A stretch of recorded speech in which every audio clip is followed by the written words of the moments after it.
Back to clean news UP. चलिए देखते हैं उत्तर प्रदेश की 25 फटाफट बड़ी खबरों को। इससे पहले आप न्यूज को कहां से देख रहे हैं हमें कमेंट में बताना बिल्कुल ना भूलें। साथ ही हमारे फेसबुक पेज को भी फॉलो करें। फेसबुक पेज का लिंक डिस्क्रिप्शन में दिया गया है। यूपी बोर्ड में अब 31 अगस्त तक कर सकेंगे रजिस्ट्रेशन।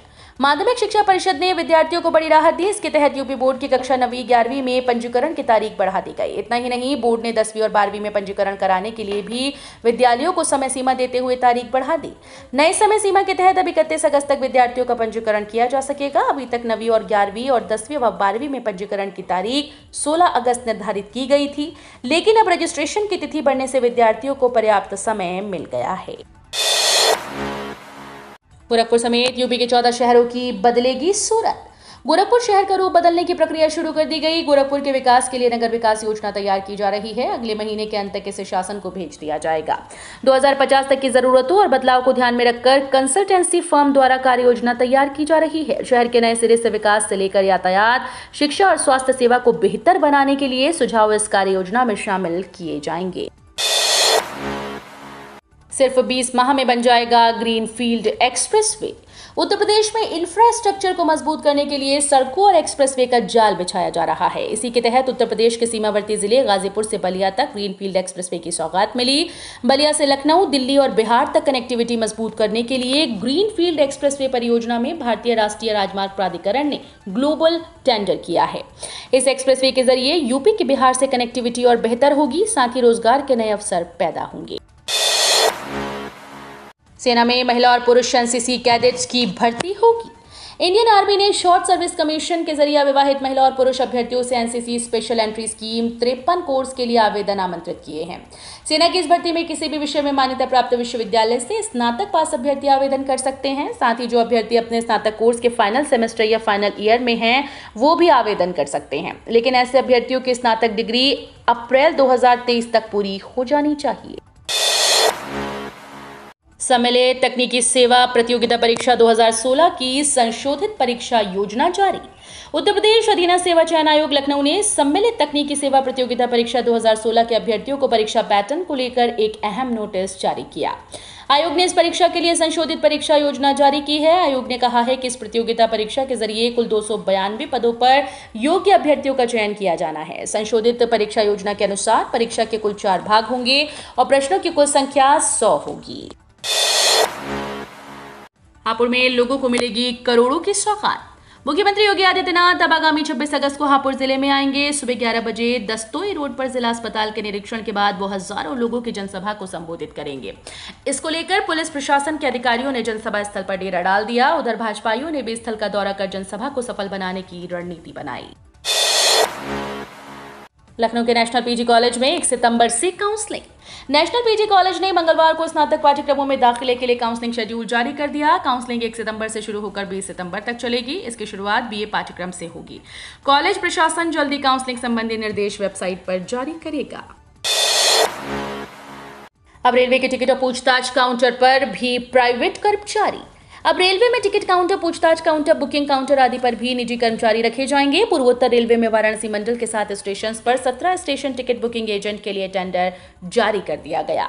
जल्दी इनकी तैनाती की प्रक्रिया पूरी कर दी जाएगी। अभी कुछ दिन पहले ही एनईआर के लखनऊ मंडल में 9 रेलवे स्टेशन की पूछताछ और लगेज रूम काउंटर पर प्राइवेट कर्मियों की तैनाती की गई है। बुजुर्गों का खास ख्याल रखेगी योगी सरकार। उत्तर प्रदेश की योगी आदित्यनाथ सरकार बुजुर्गों की सुरक्षा, सम्मान और बेहतर स्वास्थ्य के लिए जल्द ही वरिष्ठ नागरिक कल्याण निधि का गठन करने जा रही है। ये निधि 5 करोड़ रुपए से स्थापित की जाएगी। इसके जरिए बुजुर्गों का पूरा ख्याल रखा जाएगा। सरकार वृद्धाश्रमों की गुणवत्ता में व्यापक सुधार करेगी ताकि इन आश्रमों में रह रहे वरिष्ठ नागरिकों को किसी भी प्रकार की कोई समस्या न होने पाए। पीसीएस मुख्य परीक्षा का शेड्यूल जारी। उत्तर प्रदेश लोक सेवा आयोग ने सम्मिलित राज्य प्रवर अधीनस्थ सेवा 2022 की मुख्य परीक्षा का कार्यक्रम जारी कर दिया है। ये परीक्षा 27 सितंबर से 1 अक्टूबर तक कराई जाएगी। 4 दिन चलने वाली ये परीक्षा 2 सत्रों में होगी। इसके परीक्षा केंद्र 3 शहरों में बनाए जाएंगे। अभी मुख्य परीक्षा के लिए ऑनलाइन आवेदन की प्रक्रिया चल रही है, जो कि 25 अगस्त तक चलेगी। अभ्यर्थी जो भी पीसीएस प्रारंभिक परीक्षा 2022 में पास हुए थे, वे आयोग की आधिकारिक वेबसाइट पर जाकर मुख्य परीक्षा के लिए आवेदन कर सकते हैं। रामलला मंदिर के गर्भगृह में लगाई जा रही है चंडीगढ़ की खास सीट। अयोध्या में बन रहे रामलला के भव्य मंदिर में देश के कोने कोने से चुन चुनकर ऐसी दुर्लभ चीजों का इस्तेमाल हो रहा है जिसकी शायद किसी ने कल्पना भी नहीं की। खबर है कि राम मंदिर की मजबूती के लिए श्री राम जन्मभूमि तीर्थ क्षेत्र ट्रस्ट गर्भगृह के निर्माण में पत्थर के मटेरियल से बनने वाली स्पेशल ईंट इस्तेमाल कर रही है। इस ईंट की खासियत यह है कि मजबूत तो है ही, साथ ही इसमें जो केमिकल मिलाकर बनाया जा रहा है उससे ईंट की तपिश भी कम रहेगी, यानी मंदिर का गर्भगृह ठंडा रहेगा। एडीजी जोन वाराणसी का ट्विटर अकाउंट हैक। साइबर अपराधी किस तरह से बेलगाम हो चुके हैं, इसका उदाहरण एक बार फिर से देखने को मिला। आम लोगों के साथ ही खास लोगों को भी अपराधी निशाना बना रहे हैं। वाराणसी जोन के सबसे बड़े अफसर पर एडीजी जोन पर ही साइबर हैकर्स ने हमला कर दिया। एडीजी जोन वाराणसी के वेरीफाइड ट्विटर अकाउंट को हैक कर लिया गया है। ट्विटर अकाउंट हैक कर डीपी हटा दी। यही नहीं, साइबर अपराधियों ने इस पर कई तरह के गेम अपलोड कर दिए। एडीजी जोन के नाम की जगह केवल कॉमे का चिन्ह लगा दिया गया है। लंपी वायरस के चलते यूपी में पशु परिवहन पर रोक, टीकाकरण चल। उत्तर प्रदेश में लंपी वायरस के बढ़ते खतरे को देखते हुए योगी आदित्यनाथ सरकार एक्शन मोड में आ गई। सरकार ने राज्य में पशु परिवहन पर रोक लगा दी। कल लोक भवन में उच्च स्तरीय बैठक में सीएम योगी की अध्यक्षता में हुई बैठक में राज्य में कोरोना और लंपी वायरस से बचाव और व्यापक टीकाकरण अभियान की समीक्षा बैठक हुई। गौरतलब है कि राजस्थान और गुजरात में लंपी वायरस की वजह से बड़े पैमाने पर पशुधन की हानि हुई है। हजारों पशुओं की जान गई, वहीं कई हजार पशु गंभीर रूप से बीमार हैं। प्रवक्ता भर्ती की अहर्ता में हो सकता है बड़ा बदलाव। यूपी के राजकीय और अशासकीय सहायता प्राप्त विद्यालयों में प्रवक्ता भर्ती की अहर्ता में बड़ा बदलाव हो सकता है। सरकार प्रवक्ताओं के लिए बीएड अनिवार्य कर सकती है। माध्यमिक विद्यालयों की शिक्षक भर्ती में राष्ट्रीय अध्यापक शिक्षा परिषद की अहर्ता लागू करने के लिए शासन स्तर पर मंथन तेज हो गया। इस संबंध में आज शासन में उच्च स्तरीय बैठक होने जा रही है। लोन ऐप को भूलकर भी ना करें डाउनलोड। चीनी ऐप के जरिए लोन का झांसा देकर जालसाज देश भर के लोगों से ठगी और उगाही कर रहे हैं। जालसाज पहले लोगों को ऊंची ब्याज दर पर लोन देते हैं, फिर ब्याज और मूल रकम वसूलने के बाद उनको ब्लैकमेल करना शुरू कर देते हैं। 4 दिन पहले दिल्ली पुलिस ने ऐसे ही मामले में 5 आरोपितों को गिरफ्तार किया, जो यूपी के लोगों से करोड़ों रुपए ठग चुके हैं। दरअसल चीनी लोन ऐप को इंस्टॉल करने पर वो हर तरह का एक्सेस मांगता है। एक्सेस मिलने पर जालसाज लोगों के मोबाइल का डेटा चुरा कर चीन भेज देते हैं। बैंकों में अनुकंपा आधार पर विवाहित पुत्रों को भी मिल सकेगी नौकरी। बैंकों में अनुकंपा आधार पर नौकरी देने को लेकर बड़ा फैसला लिया गया। अब विवाहित पुत्रों को भी अनुकंपा आधार पर बैंकों में नौकरी मिल सकेगी। इसके लिए वित्त मंत्रालय के डिपार्टमेंट ऑफ फाइनेंशियल सर्विस ने अनुमति दे दी है। इसके लिए भारत सरकार के अनुसचिव विजय शंकर तिवारी ने इंडियन बैंक एसोसिएशन को पत्र जारी कर सभी बैंक्स को निर्देश जारी किया है। इसी के साथ बैंक में अनुकंपा के आधार पर नौकरी को लेकर रास्ता आसान हो गया। सरकार दे रही मालामाल होने का मौका, नितिन गडकरी ने किया ऐलान। छोटे निवेशकों के लिए खुशखबरी है। केंद्र सरकार छोटे निवेशकों के लिए देश में सड़क निर्माण परियोजनाओं में निवेश करने के लिए एक नया मॉडल लेकर आ रही है। नितिन गडकरी ने कहा कि इसमें खुदरा निवेशकों के लिए निवेश की सीमा 10 लाख रुपए होगी, जबकि निवेश पर 7-8% का सुनिश्चित रिटर्न होगा। शुरुआत में 4 सड़क परियोजनाओं के लिए निवेश का मौका होगा। नितिन गडकरी ने जमा पर बैंक ब्याज की घटती दर के बारे में भी बात की। सरकार के इस मॉडल से छोटे निवेशकों और मध्यम वर्ग के लोगों को बड़ा फायदा होगा। 2 कौड़ी का आदमी है राकेश टिकैत, केंद्रीय मंत्री टेनी के बिगड़े बोल। लखीमपुर खीरी जिले में संयुक्त किसान मोर्चा के 3 दिवसीय धरने के बाद भारतीय जनता पार्टी के नेता और केंद्रीय गृह राज्य मंत्री अजय मिश्र टेनी ने भारतीय किसान यूनियन के राष्ट्रीय प्रवक्ता राकेश टिकैत पर विवादित बयान दिया। टेनी ने राकेश टिकैत को 2 कौड़ी का आदमी बताया। समर्थकों के सामने केंद्रीय मंत्री टेनी ने कहा कि चाहे जितने राकेश टिकैत यहाँ आए, राकेश टिकैत को बहुत अच्छी तरह से जानता हूँ। वो 2 कौड़ी का आदमी है। कई बार होता है कि कुत्ते सड़क पर भौंका करते हैं, कई बार गाड़ी के पीछे दौड़ा करते हैं। ये उनका स्वभाव होता है, तो इसके लिए मैं कुछ नहीं कहूंगा। टेनी के बयान पर राकेश टिकैत का पलटवार। केंद्रीय गृह राज्य मंत्री अजय मिश्र टेनी के विवादित बयान पर किसान नेता राकेश सिंह टिकैत ने पलटवार करते हुए कहा कि ये बयान उनके साथ साथ किसानों के बारे में भी है। इसका जवाब प्रधानमंत्री जी देंगे, जिन्होंने कहा था कि किसान भगवान है। इस तरह के लोगों को कैबिनेट में रखना अपनी भद्द पिटवानी है। पहले भी इन्होंने विवादित बयान दिया तो 8 लोगों की हत्या हो गई। 8 लोगों की हत्या के जिम्मेदार हैं ये लोग। लखनऊ गोरखपुर में सोने चांदी दोनों में तेजी।